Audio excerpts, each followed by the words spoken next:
What's up, everyone? Welcome to the video. Today we're going to take a look at how to get a 2018 Toyota RAV4 started if the key fob dies. So like I said, it's a 2018 RAV4 in this video, but it will be the same on several different years. So I've taken the battery out of this key fob to demonstrate. As you can see, none of the buttons are working. If I try to start the vehicle as I normally would, I'm going to get a message on the dash saying key not detected, check key location. So what we're going to do in order to get the vehicle started is we'll come over here and we'll press the stop start button. Then we're going to take our key fob and just hold it to the stop start button. You don't actually need to press it, just hold it near there. And then the ignition will go in the on position like that. And now we can just start it as normal. And then you'll be able to drive as normal.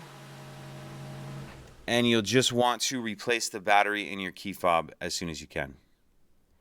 If you have any questions, please let me know. If you could take a second to like and subscribe, it helps us out, and I'd appreciate it. Thank you.